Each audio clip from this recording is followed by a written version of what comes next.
33 chilei bányász, 69 nap a föld alatt. A föld gyomrában, ahol a fény nem létezik. A chilei Atacama sivatag olyan hely, ahol az ember könnyen elhiszi, hogy a világ véget ér. A föld vörös, a levegő száraz, a szél pedig úgy hordja a port, mintha valami ősi titkot próbálna eltakarni.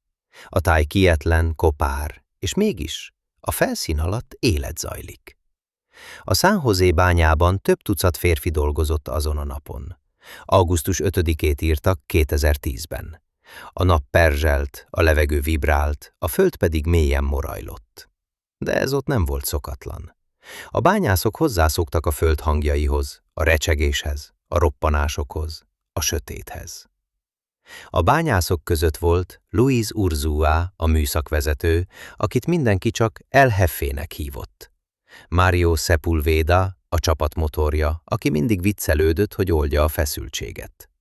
Johnny Barrios, aki félig bányász, félig ápoló volt. José Enriquez, a csendes, mélyen vallásos férfi, akit sokan lelkivezetőnek tekintettek. Edison Peña, aki Elvis dalait énekelte munka közben. És még 30 másik férfi, akik nem tudták, hogy hamarosan a világ figyelme rájuk szegeződik. A műszak eleje teljesen átlagos volt. A férfiak dolgoztak, beszélgettek, nevettek, panaszkodtak, ahogy minden nap. Aztán a föld megremegett. Először csak finoman, aztán erősebben. Aztán olyan erővel, hogy a falak megrepedtek. A bányászok felnéztek. A levegőben por szállt. A föld mélyéről tompa morajlás hallatszott.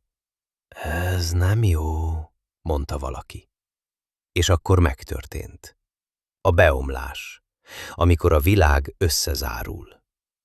Egy hatalmas robaj rázta meg a bányát.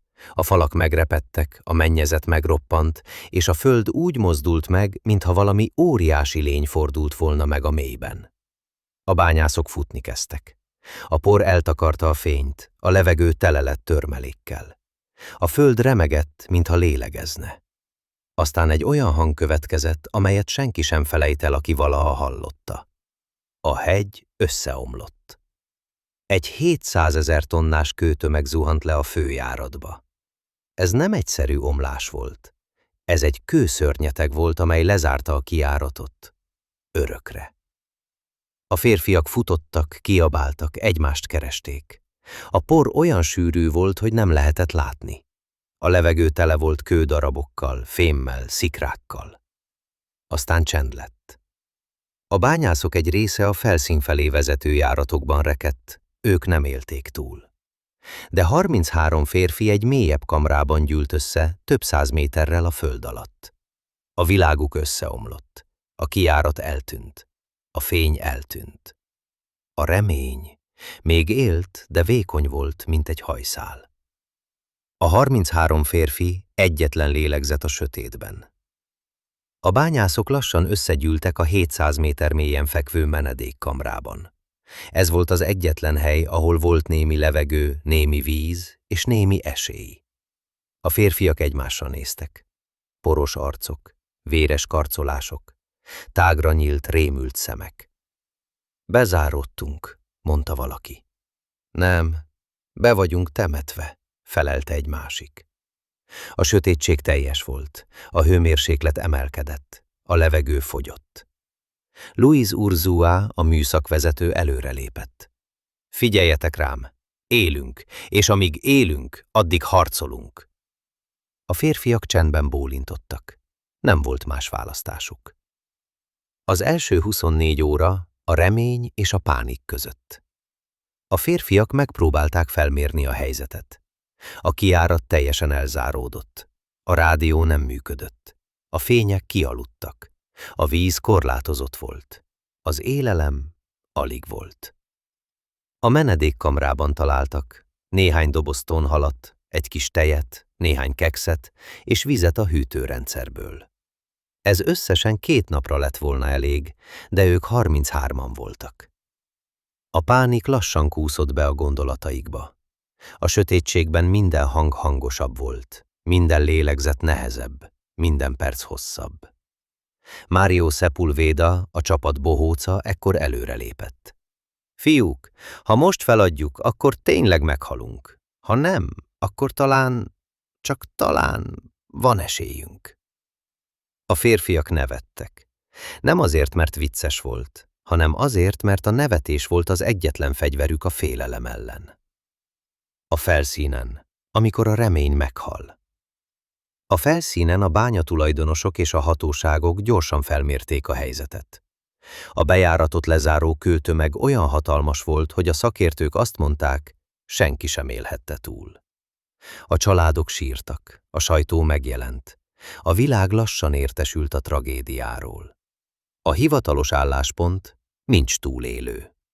De a föld alatt 33 férfi még lélegzett. A felszínen a helyzet gyorsan világossá vált. A bejáratot lezáró kőtömeg nem egyszerű omlás volt.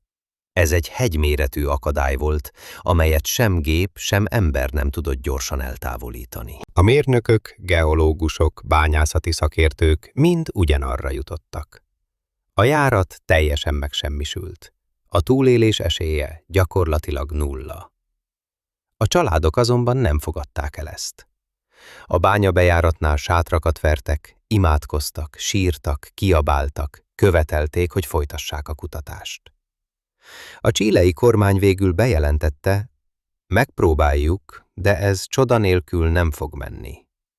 És a világ lassan figyelni kezdett. A föld alatt, a sötétség első hete. A 33 bányász a föld alatt próbált túlélni. A menedékkamrában volt némi víz, de az élelem 2 napra volt elég. Louise Urzúa, a műszakvezető, összehívta a férfiakat. Fiúk, mostantól mindenki 48 óránként kap 1 kanál tónhalat, 1 korty tejet, 1 fél kekszet. A férfiak döbbenten néztek rá. Ez semmi, mondta valaki. Ez élet, felelte Urzúa. A férfiak lassan bólintottak. Nem volt más választásuk. A sötétségben minden hang felerősödött, a gyomrok korgása, a lélegzetek, a félelem. A napok összefolytak. A férfiak nem tudták, mennyi idő telt el. A sötétségben az idő elveszíti jelentését.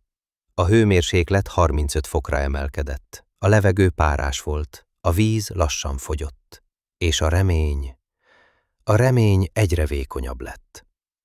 A 17. nap, amikor a remény meghal, majd újjászületik. A felszínen a mérnökök úgy döntöttek, hogy kutatófúrásokat indítanak. Vékony fúrókat engedtek le a föld mélyébe, abban a reményben, hogy talán elérik a bányászokat. A családok minden nap nézték a fúrókat, minden egyes méterért imádkoztak, minden egyes rezdülésnél megállt a szívük. A föld alatt a bányászok hallották a fúrók távoli tompa hangját.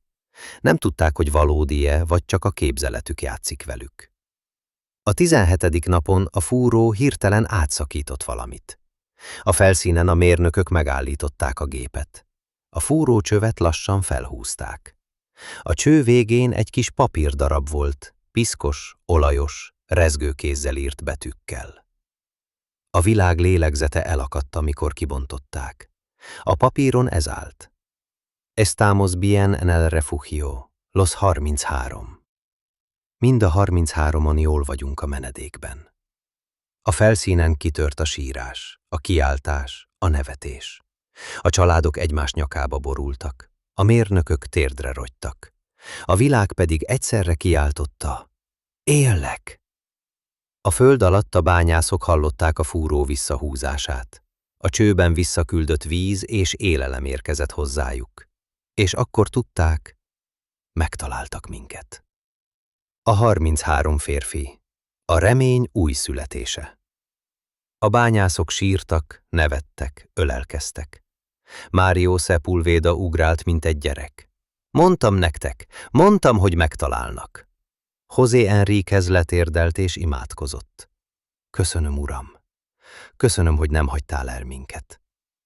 Louise Urzúa csendben állt, a szemében könny csillogott. Most kezdődik az igazi harc, mondta. És igaza volt.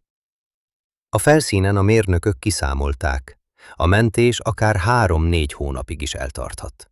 A föld alatt a férfiak megértették, 69 nap vár rájuk.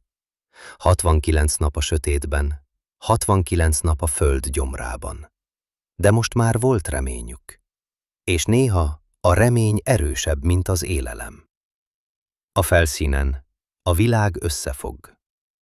A chilei kormány bejelentette, nem adjuk fel. Mind a 33 férfit kihozzuk. A világ országai segítséget ajánlottak, az USA speciális fúrófejeket küldött, Ausztrália geológusokat, Kanada mérnököket, Dél-Afrika bányászati szakértőket, a NASA pedig pszichológusokat és életfenntartási tanácsadókat. A világ még soha nem látott ilyen összefogást. A felszínen felépült egy kisváros, Campamento Esperanza, a reménytábora. A családok ott éltek, ott imádkoztak, ott sírtak, ott nevettek. Ott várták a csodát. És a csoda lassan formát öltött. A föld alatt, amikor a remény már nem luxus, hanem kötelesség. A 33 bányász tudta, hogy a túlélés nem csak fizikai kérdés. A sötétség, a hőség, a bezártság, a bizonytalanság, ezek lassan őrlik fel az emberi lelket. A menedékkamrában 35-36 fok volt, a levegő párás, nehéz, folytogató. A víz korlátozott, az élelem még mindig kevés. De most már volt valami, ami addig nem volt, kapcsolat a felszínnel.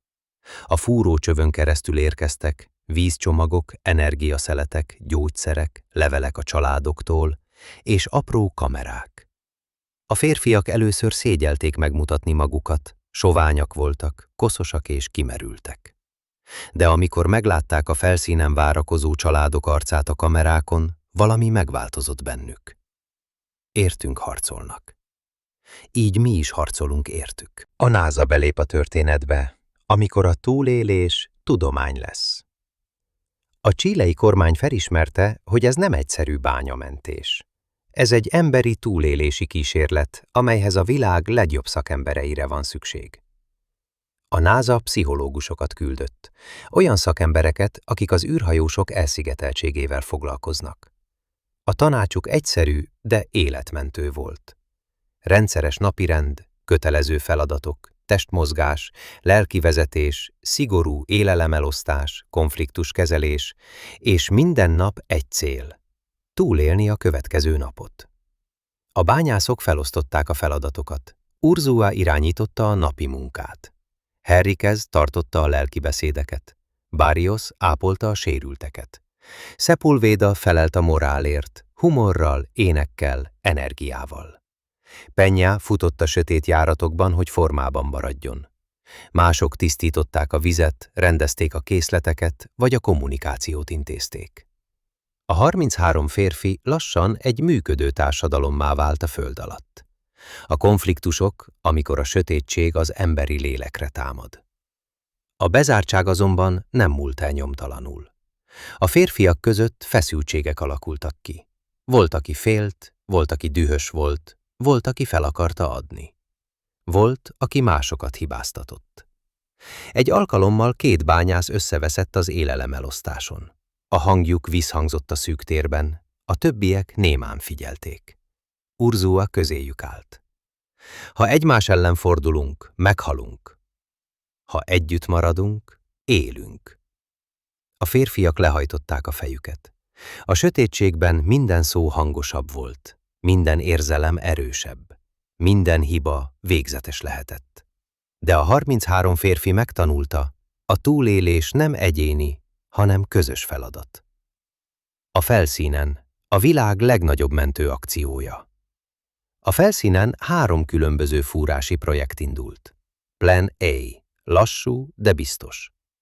Egy hagyományos bányafúróval próbálták elérni a férfiakat, ez hónapokig tarthatott volna. Plan B, amerikai technológia. Egy speciális fúrófej, amelyet az USA küldött. Gyorsabb, pontosabb, de kockázatosabb. Plan C, a legmerészebb terv. Egy olajipari fúró, amely képes volt hatalmas átmérőjű alagutat készíteni.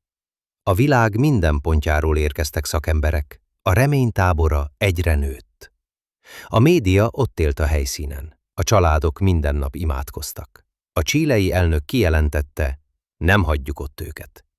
Mind a 33 férfit kihozzuk, akármeddig tart. A föld alatt a 33 férfi új élete. A bányászok lassan hozzászoktak a sötétséghez. A napi rendjük így nézett ki.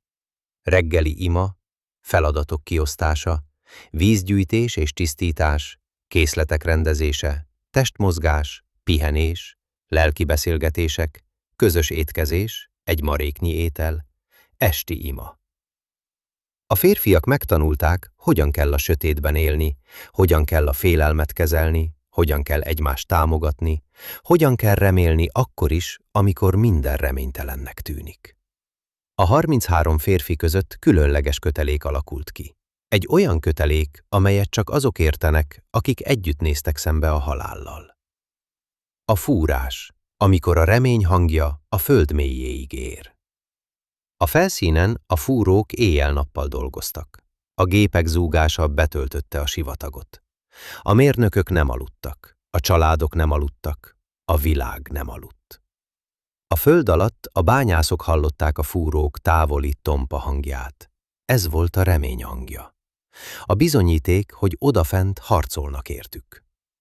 Egy nap Mario Sepulveda felkiáltott. Halljátok? Közelebb vannak! A férfiak mosolyogtak. A sötétségben a mosoly is fény volt. A 33 férfi, egyetlen szív, egyetlen lélegzet. A napok teltek, a hetek teltek. A férfiak soványabbak lettek, de erősebbek is.